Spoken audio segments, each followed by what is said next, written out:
There are concerts, and then there are moments that shake the world. Some shows are bigger than music. They become cultural earthquakes, shifting the way we see, hear, and experience rock and roll forever. They spark movements, break records, and turn ordinary nights into legends. In this video, we'll be taking a look at 10 rock shows so epic, they made history. Number 1. Woodstock, 1969.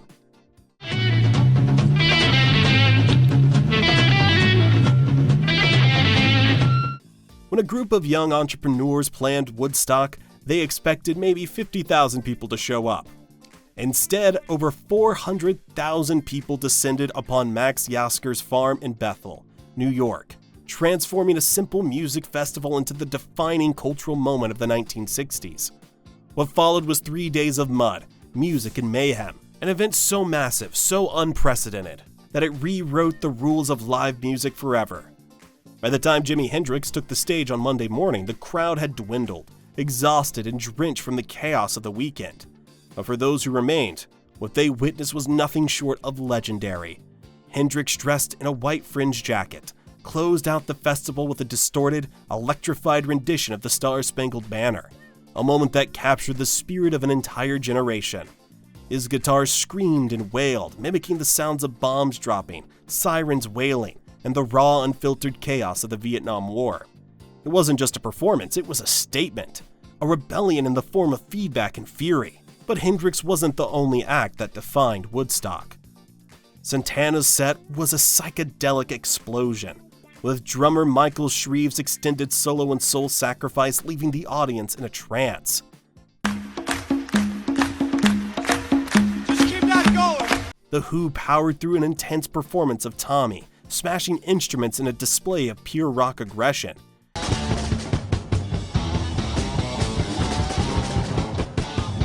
And Janis Joplin, fueled by Southern comfort and raw emotion, wailed through Piece of My Heart, leaving the audience in awe.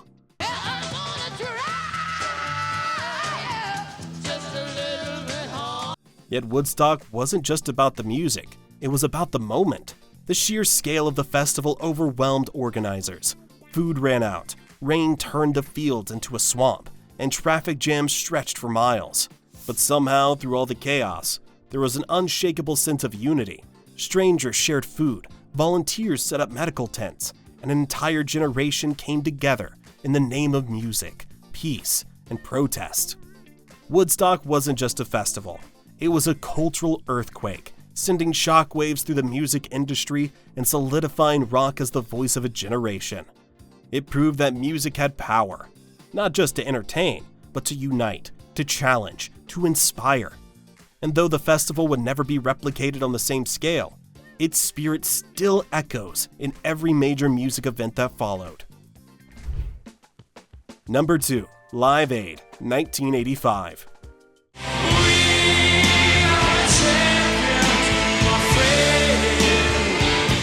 How do you pull off the biggest concert in history? You do it twice, at the same time, on 2 different continents. Live Aid wasn't just a concert, it was a global phenomenon. On July 13, 1985, over 1.9 billion people tuned in as the biggest names in rock and pop took the stage in London's Wembley Stadium and Philadelphia's JFK Stadium, all in an effort to raise funds for famine relief in Ethiopia. It was music's first true attempt at world saving, a show that proved rock stars could do more than just sell records, they could change lives. Freddie Mercury's 20-minute set at Wembley is still widely hailed as the greatest live performance in rock history. With the sun beating down on a packed stadium, Queen launched into Bohemian Rhapsody, instantly commanding the crowd. Mercury had the audience in the palm of his hand, leading them in a legendary call-and-response vocal battle, the famous AO sequence that still gives chills to this day.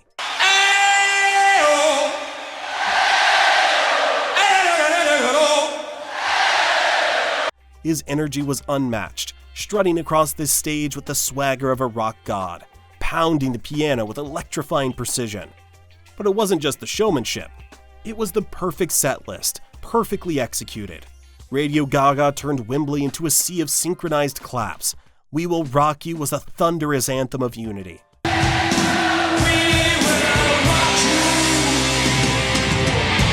and We Are the Champions felt like a victory lap for a performance that had stolen the show. And yet, Queen was just one piece of this massive puzzle. U2's performance of Bad was a defining moment, with Bono the crowd to embrace a fan in a raw, emotional display. David Bowie delivered a haunting Heroes, and Elton John 0 hour, 9 a.m. The Who and Paul McCartney all played their hearts out. Live Aid wasn't just about the music, it was about what it represented. It raised over $125 million in famine relief, and for a moment, it felt like music had the power to actually change the world. It was a reminder that rock and roll wasn't just about rebellion, it was about bringing people together. From a pure spectacle standpoint, Live Aid was one of the most ambitious undertakings in rock history. 2 massive stadiums, a non-stop rotating lineup of superstars, a global television broadcast, and an audience of nearly 2 billion people. This was live music on an unprecedented scale, and when Queen walked off that stage leaving 72,000 fans in Wembley chanting in unison, one thing was clear: rock and roll had never felt bigger. Number 3. Monterey Pop Festival, 1967.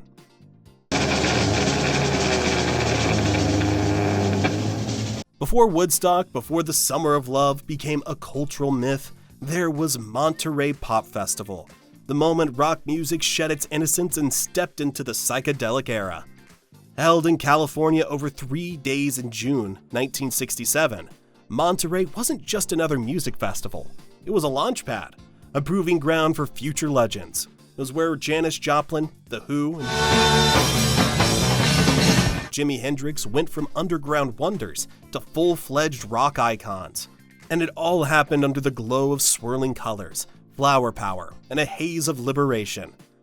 Let's start with Hendrix, because no one who saw what happened on the stage ever forgot it. Jimmy had something to prove. He was already making waves in the UK, but in America, he was still a mystery. And so he made a decision. If he was going to introduce himself to his home country, he was going to do it in the most explosive way possible. Drenched in a combo of purples, blues, and oranges, Hendrix played like a man possessed, fingers gliding effortlessly across his Stratocaster, pulling sounds out of it that had never been heard before. His set was already blistering. Then came Wild Thing. As the final notes wailed through the speakers, Hendrix knelt down, poured lighter fluid over his guitar, and set it on fire. Flames roared as he raised his hands like a shaman conducting some sacred ritual. Then, with a mischievous grin, he smashed the guitar into splinters, letting the ashes mark the birth of a legend. And just when Monterey thought it had seen the most destructive set of the weekend, The Who stepped in. Fresh off their UK domination, Pete Townshend and Keith Moon had a reputation for obliterating their instruments, and they weren't about to let some new American guitar steal their thunder. The Who's set was pure, unhinged aggression. Townshend's windmill strum slashed through the air. Roger Daltrey swung his microphone like a lasso, and Keith Moon, rock's most unpredictable madman, pounded his drum kit like he was trying to break the earth in half. And then it happened. Townshend smashed his guitar into the stage. Moon kicked over his drum kit, and before anyone could process the chaos, a flash of smoke and fire erupted. Moon had planted explosives in his bass drum. The Who had literally blown up Monterey Pop Festival. But Monterey wasn't just about destruction, it was about discovery. Janis Joplin, an unknown Texan blues singer, took the stage with Big Brother and the Holding Company and delivered a performance that made the entire industry stop in its tracks. Her voice was a force of nature, a hurricane of raw emotion, and her version of Ball and Chain left the crowd in stunned silence. Honey, what love is love? Until they erupted in cheers. By the time Monterey ended, rock music had changed forever. The underground had gone mainstream, the legends had been born, and the 1960s had found their soundtrack of rebellion. If Woodstock was the movement's crowning moment, Monterey was its electrifying opening shot. Number 4. Bob Dylan Goes Electric, 1965. How does it feel? How does it feel? It was supposed to be just another festival set. Bob Dylan, the poetic folk hero, strumming his acoustic guitar and delivering his usual mix of introspective ballads and protest anthems. But instead, on July 25, 1965, at the Newport Folk Festival, Dylan walked onto the stage and changed rock history forever. For years, Dylan had been the voice of the folk movement, a prophet of the counterculture, a poet for the people. His songs, Blowin' in the Wind, The Times They Are A-Changin', had become anthems for social change. He was adored, worshipped even. But in 1965, something inside him was shifting. Folk music was great, but rock had power.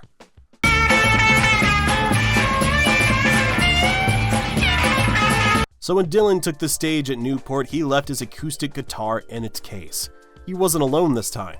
Behind him stood an electric band, armed with amplifiers and ready to shatter expectations. And then the opening riff of Maggie's Farm ripped through the speakers. The audience was stunned. This wasn't the Dylan they knew. This was loud, this was raw, this was rock and roll. And then the boos began. At first it was just a few and then more, then an outright uproar. Folk purists, Dylan's most devoted fans, felt betrayed. This was their hero, their champion of acoustic truth, and now here he was drowning them in electric distortion.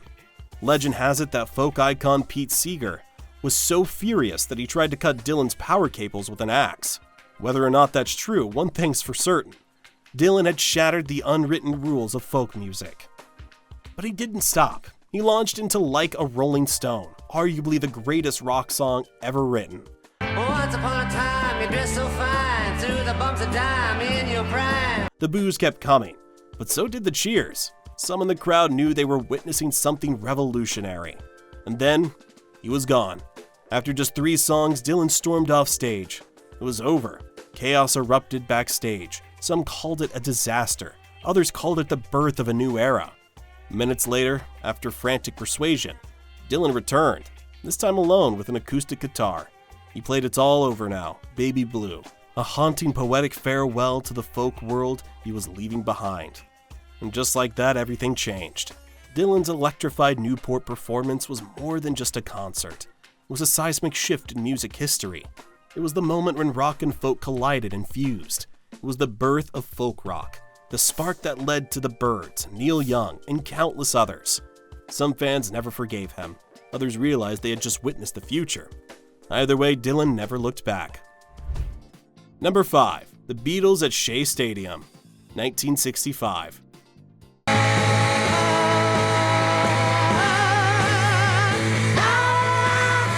Before this night, concerts were small. Even the biggest names in rock played theaters, ballrooms, or modest outdoor venues. But on August 15th, 1965, the Beatles shattered that mold. They weren't just a band anymore. They were a phenomenon. And Shea Stadium, packed with 55,600 screaming fans, was where rock music went supernova. From the moment the Beatles stepped onto the field, the crowd erupted in a frenzy so deafening it drowned out the music. Fans sobbed, fainted, and clawed at each other just to get closer. The sheer force of Beatlemania was unlike anything the world had ever seen. Paul McCartney later recalled the moment. "We couldn't hear a thing. It was just this wall of screams." And he wasn't exaggerating. The primitive PA system was no match for the tidal wave of hysteria. John, Paul, George, and Ringo could barely hear themselves play, let alone each other.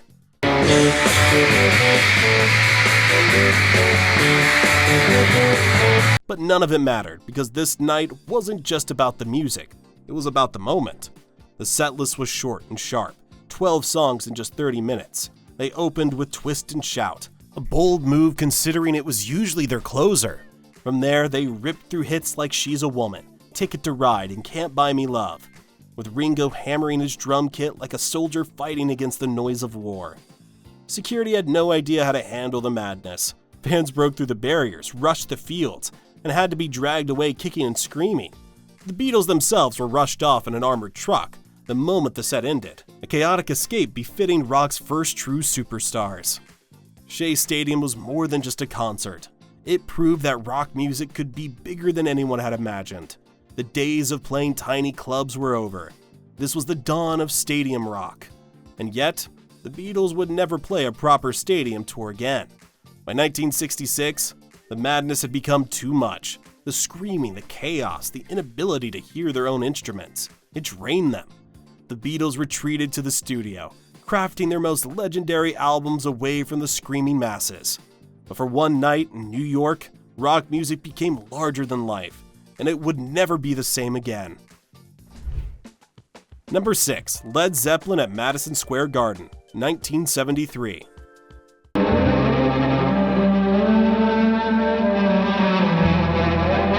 By 1973, Led Zeppelin wasn't just a band. They were gods. They had obliterated sales records, outsold the Beatles, and turned every stage they touched into a battleground of blues-drenched, mind-melting rock. But Madison Square Garden? This was different. 3 sold-out nights, 20,000 fans per show. Zeppelin wasn't just playing a gig, they were filming their legend. This was The Song Remains the Same. The energy in the air was electric, thick with smoke, sweat, and anticipation. Then boom, the lights dropped. The stage glowed in eerie blue as John Bonham's thunderous drums ripped through the arena. The band launched into rock and roll, and from that moment, the audience belonged to them. Jimmy Page wielded his guitar like a weapon, slashing through solos with an almost supernatural ease. Robert Plant stalked the stage like a golden-haired deity, his voice soaring, wailing, seducing. And then there was Bonham, the wild beast behind the kit, each drum hit shaking the rafters like an earthquake. But the real magic came when Jimmy Page pulled out his bow. Under a glowing green laser light, he attacked his guitar with a violin bow, summoning eerie alien-like sounds. This wasn't just a concert, it was sorcery. Then came Stairway to Heaven. You could hear a pin drop as Plant whispered the opening lines. The audience hung on every note, hypnotized, and when the song exploded into its climax, Page's solo sent shockwaves through the building. 3 nights of pure, unfiltered Zeppelin madness. By the end, the band had left everything on that stage, and it was all captured for eternity. The Song Remains the Same would go on to become one of the most iconic live rock films ever made, cementing Zeppelin's status as the untouchable giants of the 1970s. If Shea Stadium was where stadium rock was born, Madison Square Garden in 1973 was where it reached its peak. Number 7. Metallica at Tushino Airfield, 1991.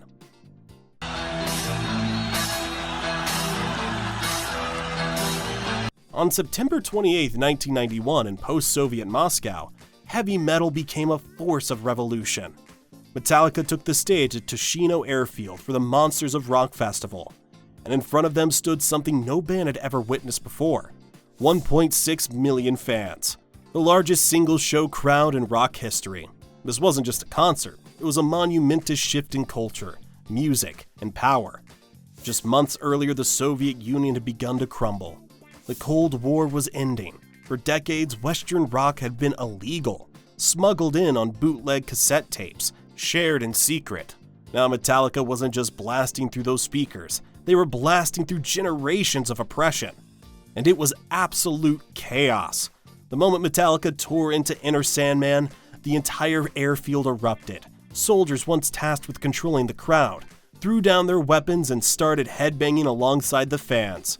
Soviet police stood helpless as waves of people crashed forward, breaking through barricades, climbing on tanks, and moshing in the dirt. James Hetfield's growl cut through the air like a battle cry. Lars Ulrich's drums sounded like artillery fire, and the sheer power of Metallica's sound rolled over Moscow like a tidal wave. By the time they launched into Creeping Death, the entire airfield had transformed into a metal battleground. Flares ignited, fights broke out, Russian helicopters hovered low, watching the anarchy unfold from above. This wasn't a concert, it was a full-scale riot, fueled by the most powerful music on Earth.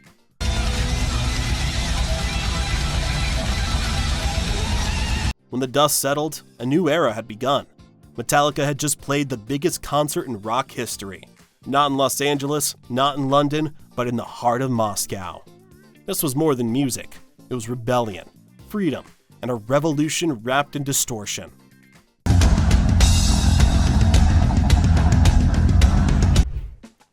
Number 8. The Freddie Mercury Tribute Concert, 1992.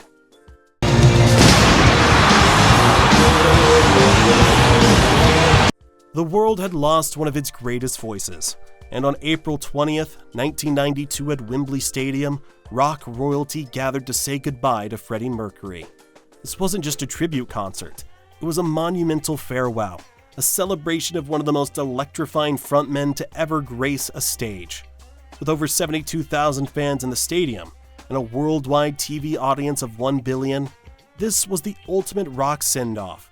As the lights dimmed, Brian May, Roger Taylor, and John Deacon walked onto the stage, the 3 remaining members of Queen, standing in the massive shadow of their fallen frontman. The weight of the moment was unbearable, but then the music began. David Bowie, Elton John, Guns N' Roses, Metallica, Robert Plant, George Michael, the biggest names in music had come to honor Freddie. But the moment that shook the world, Bohemian Rhapsody, Elton John took the first verse, his voice trembling with emotion. And then out of nowhere, Axl Rose stormed onto the stage, delivering a performance so raw, so intense, that it felt like Freddie himself was in the room. As the song reached its towering climax, the crowd sang every word, their voices uniting in a way that felt almost spiritual. It was more than a tribute, it was a resurrection. Then Brian May stepped forward. The opening chords of We Will Rock You rang out, and Wembley Stadium erupted in unison, clapping and stomping as if the ground itself was paying tribute. And finally, We Are the Champions. Freddie wasn't there to sing it, but his voice echoed through every single fan, through every screen, through every heart that had ever been touched by his music. By the time the night ended, there wasn't a dry eye in the stadium. This wasn't just a farewell. It was a declaration that Freddie Mercury's spirit would never die. And over 30 years later, it still hasn't. Number 9. The Beatles' Rooftop Concert, 1969. Don't let me down. It was cold, it was unannounced, and it would become one of the most legendary live performances in history. On January 30th, 1969, the Beatles climbed onto the rooftop of Apple Corp's headquarters in London and played together in public for the last time. No tickets, no warning, just 4 men, their instruments in the open sky. By this point, the band was fractured. Years of fame, tension, creative battles had taken their toll. But up on that roof, something changed. They weren't business partners or bitter rivals anymore. They were the Beatles. And then John Lennon leaned into the mic. I'd like to thank you on behalf of the group and ourselves, and I hope we pass the audition. Thank you on behalf of the group and ourselves, and I hope we pass the audition. And with that, the final live Beatles performance became immortal. As Paul McCartney launched into Get Back, London stopped in its tracks. Office workers abandoned their desks. Crowds gathered below, staring up in awe. This was the Beatles performing on their own terms, raw, unfiltered, and louder than the city itself. Don't Let Me Down. Let me down. John and Paul sang those words like a plea, their voices intertwining one last time. Ringo hammered away with unwavering precision, and George Harrison's guitar wept through the cold winter air. But not everyone was thrilled. The police showed up, responding to noise complaints from nearby businesses.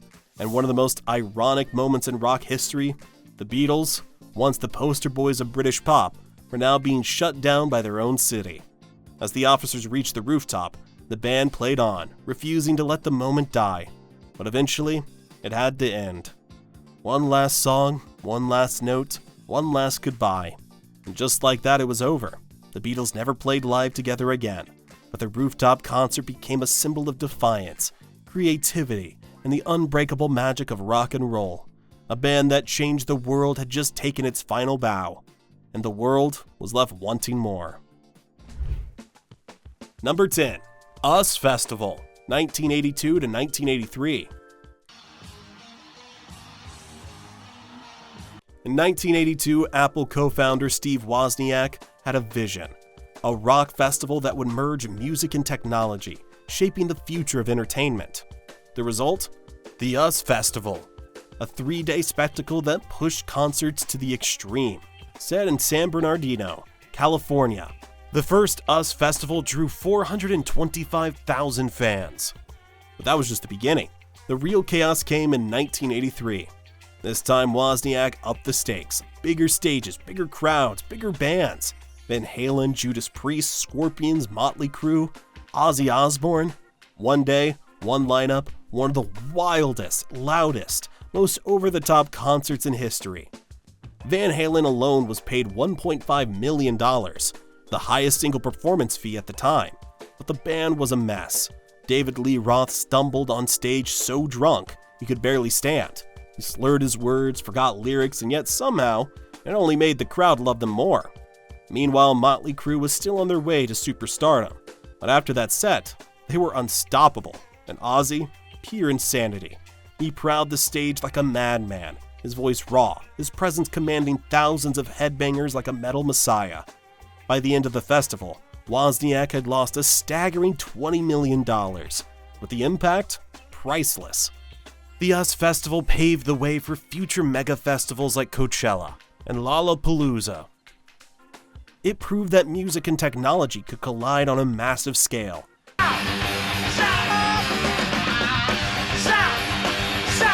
What's the greatest live concert you wish you could have seen?